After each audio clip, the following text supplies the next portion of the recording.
Hello dear, जितने भी second year के डियर स्टूडेंट हैं तो सबको एक नए वीडियो के साथ और मेंटल हेल्थ नर्सिंग के वीडियो के साथ स्वागत करता हूं। यह को देखते हैं यहाँ पे फोबिया के प्रकार और फोबिया के कारण लक्षण सब चीज़ देखेंगे। ठीक है, सबसे पहले ये जानिए फोबिया होता क्या है। फोबिया को परिभाषित करने के लिए पूछ सकता है, तो चलिए हम लोग अबाउट फोबिया को भय या डर कहते हैं। ठीक है, भय एक प्रकार का मनोविकार है। भय क्या है? एक प्रकार का मानसिक विकार होता है।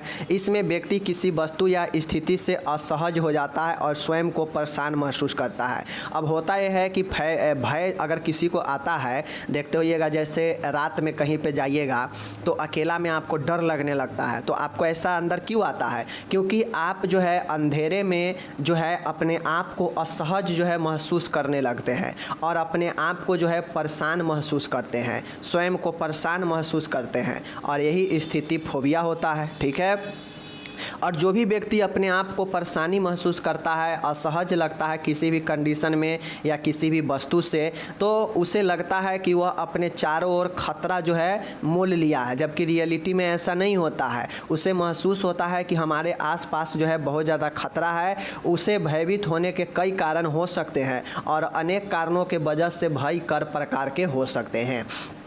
अब देखिए, भय के नॉर्मली में समझिए तो भय एक मानसिक विकार है जिसमें व्यक्ति जो है अपने आप को किसी वस्तु या किसी स्थिति के प्रति असहज महसूस करता है और स्वयं को परेशान भी महसूस करता है। ठीक है, और वह अपने चारों ओर ऐसा प्रतीत होता है उसको कि हमारे चारों ओर जो है खतरा है। ठीक है, ऐसा उसे प्रतीत होता है और उसके कारण जो है उसके अंदर जो है भय बना रहता है। ठीक है, और भय जो होता है कई वजहों से अलग अलग प्रकार के हो सकते हैं। ठीक है, तो यही फोबिया होता है जिसमें व्यक्ति को किसी वस्तु से या किसी कंडीशन में किसी स्थिति से असहज महसूस होने से खुद को परेशान महसूस समझता है और अपने चारों ओर खतरा होने का भी जो है उसे प्रतीत होता है और यही जो है भय होता है। ठीक है, समझ गए? चलिए, भय समझ गए। अगर ऊपर वाला नहीं समझ में आए तो और क्लियर कर देते हैं। यह आपका एक अलग जो है इसका मतलब डिफिनीशन है। भय एक प्रकार का मनोविकार है। क्या है? एक मेंटल डिसऑर्डर है जिसमें व्यक्ति विशेष वस्तुओं, परिस्थितियों या क्रियाओं से डर लगने लगता है। जिसमें व्यक्ति को होता यह है कि उसे किसी वस्तु से, ठीक है, या किसी कंडीशन में, ठीक है, या फिर किसी काम के करने से डर लगने लगता है और यही जो है भय होता है। ठीक है, यानी उनकी उपस्थिति में घबराहट होती है जबकि वे चीज़ें उस वक्त खतरनाक नहीं होते हैं। मतलब जब व्यक्ति को लगता हो कि हमें किसी वस्तु से या किसी स्थिति में या किसी काम से डर लग रहा है, भय उत्पन्न हो रहा है, लेकिन ऐसा रियलिटी में नहीं होता है। उस वक्त जो है वह खतरा नहीं होता है, लेकिन व्यक्ति को ऐसा जो है एक डर सा एक महसूस होने लगता है, घबराहट आने लगता है। इसीलिए इसे जो है एक प्रकार का चिंता, एंजाइटी का बीमारी से कहा जाता है। तो डर एक प्रकार का क्या है? चिंता की बीमारी होती है जिसमें व्यक्ति किसी स्थिति से, किसी वस्तु से या किसी काम को करने से घबराने लगता है और व्यक्ति अपने आप को असहज महसूस करने लगता है और उसे लगता है कि हमारे चारों ओर जो है खतरा उत्पन्न हो गया है, लेकिन रियलिटी में उस वक्त कोई खतरा नहीं होता है और यही एक प्रकार का चिंता का बीमारी होता है जो भय कहलाता है। ठीक है, समझ गए? चलिए, अब भय का वर्गीकरण, बहुत सारे भय है। ठीक है, स्थिति के आधार पर, परिस्थिति के आधार पर बहुत सारे भय होते हैं।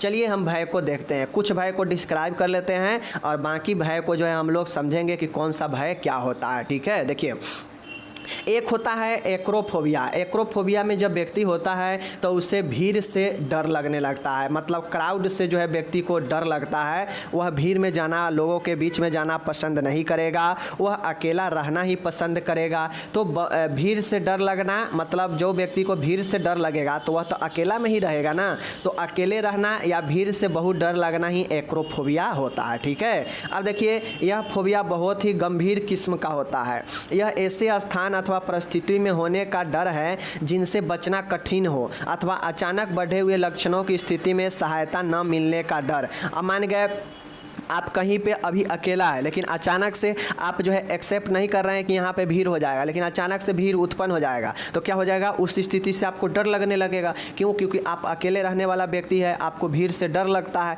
तो अचानक जैसे ही यह जो है सिचुएशन आएगा तो यह लक्षण में जो है आपको क्या होता है? कठिन होने लगता है व्यक्ति को बचना। ठीक है, और यही जो है आपके अकेले रहना और भीड़ से डर होता है। ठीक है, दूसरा है सामाजिक फोबिया। सामाजिक फोबिया अजनबी लोगों से मिलने की परिस्थिति में तर्कहीन डर इस फोबिया का आवश्यक लक्षण है। इस प्रकार के सामाजिक फोबिया में लोगों के सामने बोलने, खाते और लिखते समय डर शामिल है। यह ऐसा व्यवहार कर सकता है जो उसे परेशानी में डाल देगा। माय डियर, सामाजिक फोबिया का मतलब होता है कि समाज में रहते हुए फोबिया, जैसे देखते हो कोई व्यक्ति ऐसा होता है बहुत शर्मीले टाइप का होता है और वह जो है दूसरे व्यक्ति के सामने ना खाना पसंद करेगा, ना बोलना ज़्यादा पसंद करेगा, या बोलने का प्रयास करेगा वह जो है चुप हो जाएगा, तो उससे डर लगेगा। जैसे कोचिंग में, ठीक है, कोचिंग में आपको याद रहता है सब चीज़, लेकिन बहुत सारा चीज़ जो है आप क्या होते हैं कि आप नहीं बोल पाते हैं उस भीड़ में। तो यही क्या होता है, सामाजिक फोबिया होता है,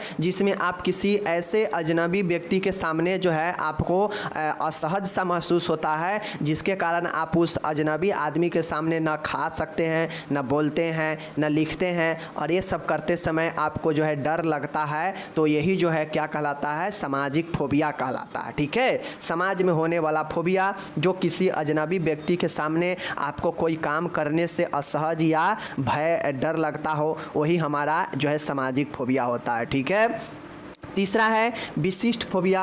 माय डियर, विशिष्ट फोबिया का मतलब होता है कि इससे पहले साधारण फोबिया कहा जाता था। विशिष्ट फोबिया को, स्पेसिफिक फोबिया को पहले जो है क्या कहा जाता था, साधारण सिंपल फोबिया कहा जाता था। इस फोबिया के मुख्य लक्षण है लंबी अवधि तक किसी विशेष वस्तु अथवा परिस्थिति के उपस्थिति में आकरण डर लगना। इसके कुछ प्रमुख उदाहरण निम्नलिखित है। अब माय डियर, ऊपर जो दो आप देखें, अजनबी लोगों से एग्रोफोबिया, ठीक है, सामाजिक फोबिया, सोशल फोबिया, और तीसरा है स्पेसिफिक फोबिया मतलब विशिष्ट फोबिया।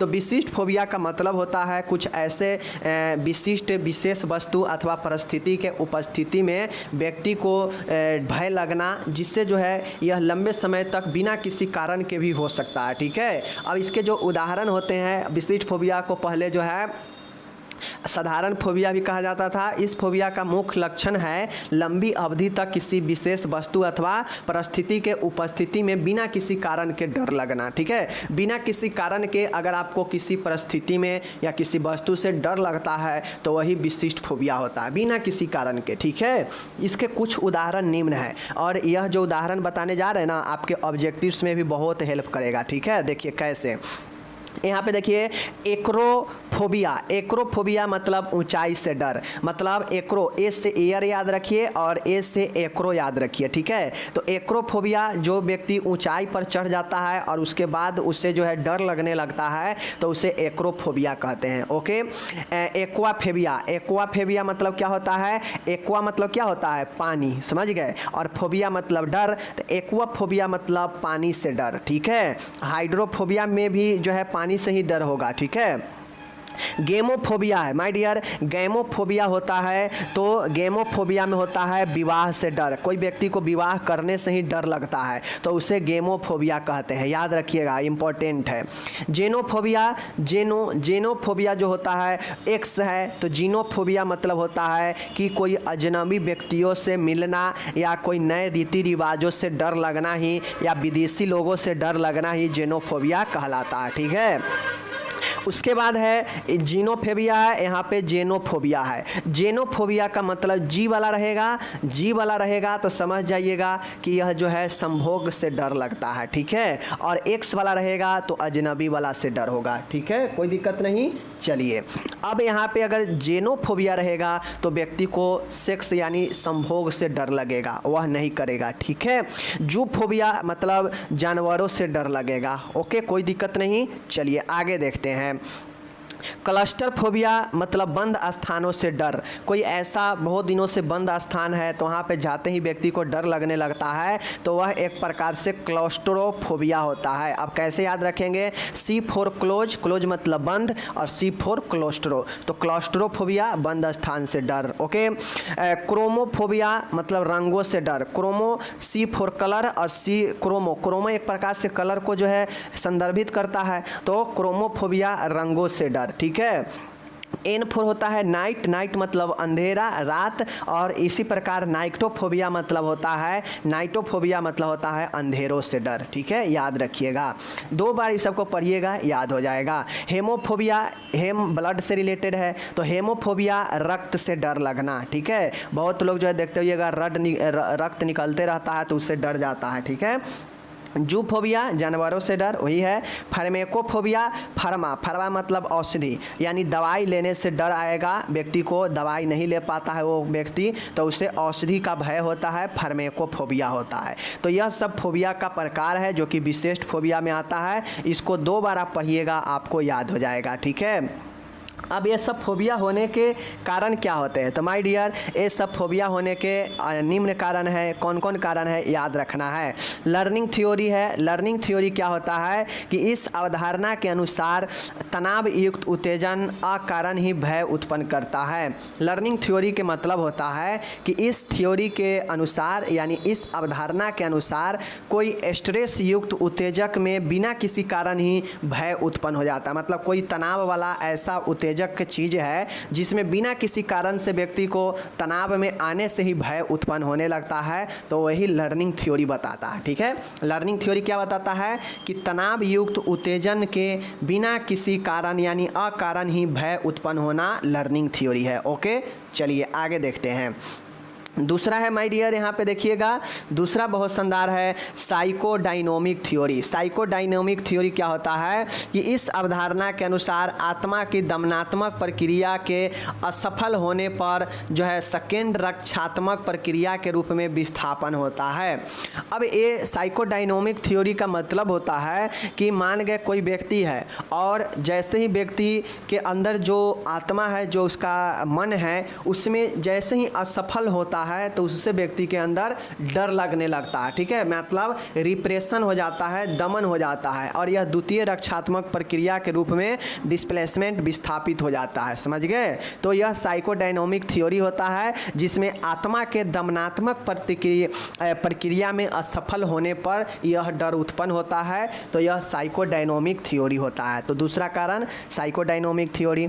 तीसरा है कॉग्निटिव थ्योरी। कॉग्निटिव थ्योरी का मतलब होता है कि इसके अनुसार नकारात्मक व बिना किसी कारण सोच लोगों के अंदर जो है भय पैदा कर देता है। कॉग्निटिव थ्योरी ये कहता है कि कोई व्यक्ति होता है जो बिना किसी कारण के निगेटिव सोच जो है रखता है तो उसके अंदर भय उत्पन्न होने लगता है, और यह कारण कॉग्निटिव थ्योरी बताता है। कॉग्निटिव थ्योरी ये बताता है कि अगर कोई व्यक्ति बिना किसी कारण के यानी अकारण नकारात्मक सोच जो है व्यक्ति के अंदर भय पैदा कर देता है। ठीक है, यानी कॉग्निटिव थ्योरी कहता है कि निगेटिव थिंक और अकारण मतलब बिना किसी कारण के सोच से व्यक्ति के अंदर भय पैदा हो जाता है। तो यह तीसरा कॉग्निटिव थ्योरी है। तो कारण में क्या याद रखिएगा, लर्निंग थ्योरी, साइकोडायनोमिक थ्योरी और कॉग्निटिव थ्योरी। लर्निंग थ्योरी में क्या है, तो लर्निंग थ्योरी में साइकोडायनोमिक में क्या है कि आत्मा के दमन में होने के कारण, असफल होने के कारण ये चीज़ें होता है।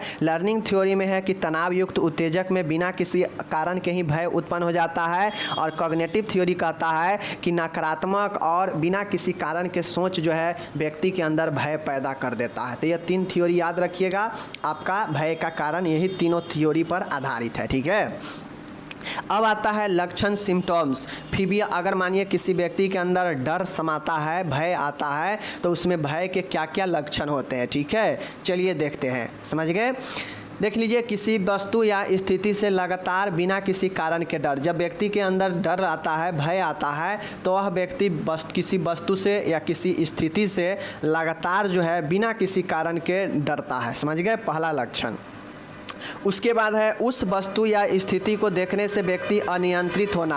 अब भय का लक्षण ये होता है कि व्यक्ति जिस भी वस्तु से या जिस भी कंडीशन में व्यक्ति को डर लगता हो तो उसे देखते ही व्यक्ति जो है अनियंत्रित हो जाता है, अनकंट्रोल हो जाता है। समझ गए, और अपने आप को असहज महसूस करने लगता है। ओके, डरावनी वस्तु या स्थिति से व्यक्ति तुरंत चिंता में पड़ता है।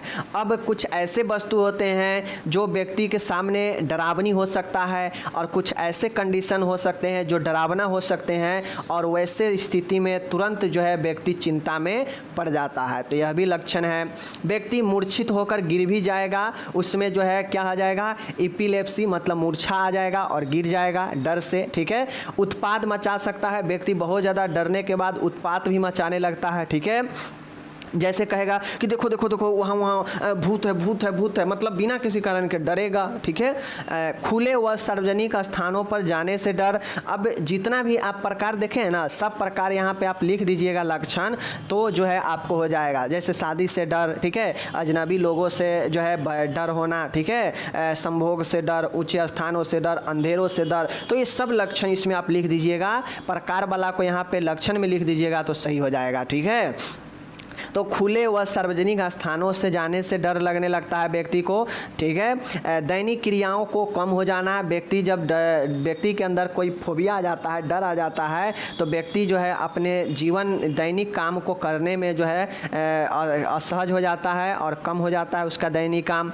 उसकी अधिक तीव्रता से व्यक्ति अपने आप को घर में बंद कर लेता है, और व्यक्ति के अंदर जब फोबिया होता है, भय होता है, तो वह व्यक्ति जो है अपने इस जो है इफेक्ट के कारण अपने आप को जो है घर में बंद कर लेता है, ठीक है। तो देखते होइएगा कोई व्यक्ति ऐसा भी होता है जो अपने आप को अकेला रहता है, घर में बंद कर लेगा, तो वह व्यक्ति जो है ये भय से ही पीड़ित होता है, ओके। और व्यक्ति में आतंकी विचार भी आ सकता है, तो यह सब भय का लक्षण होता है, ओके। आगे देखूं, चलिए आगे देखते हैं। भय का अब ट्रीटमेंट देखिए, भय का क्या उपचार होता है। तो माय डियर, भय के उपचार में चूँकि भय एक आपका साइकोसिस न्यूरोसिस होता है, ठीक है। तो न्यूरोसिस के लिए हम लोग फार्मेकोलॉजी और जो है हम लोग क्या करते हैं, साइकोथेरेपी देते हैं, ठीक है। इसमें ECT वगैरह नहीं दिया जाएगा, तो ये चीज़ समझिए। फार्मेकोलॉजी में चिंतारोधी दवाइयाँ, अगर व्यक्ति के चूँकि चिंता के कारण ही व्यक्ति में भय आ रहा है, तो इसे चिंता वाला बीमारी भी माना जाता है। तो इसके लिए एंटी एंजाइटी में डाइजेपाम एग्जाम्पल के तौर पर देंगे, जिससे व्यक्ति को जो है मन शांत रहेगा और ज़्यादा जो है इधर उधर नहीं सोचेगा, क्योंकि सोचने से ही जो है डर व्यक्ति के कारण आ रहा है बिना किसी सोच के, ठीक है ना।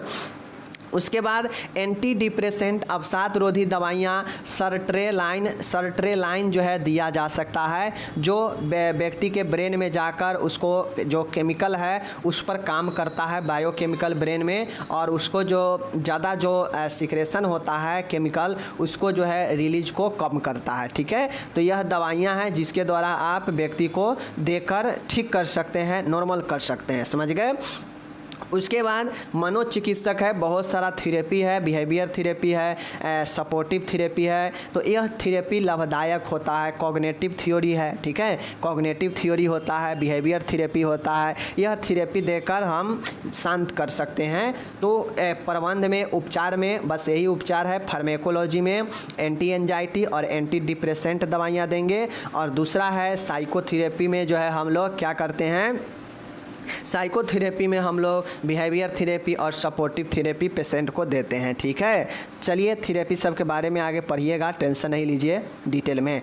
अब आ गया उपचार देख लिए, तो अब हम इसका नर्सिंग मैनेजमेंट देखेंगे, नर्सिंग प्रबंध देखेंगे कि एक डरा हुआ मरीज को क्या क्या जो है प्रबंध हम कर सकते हैं।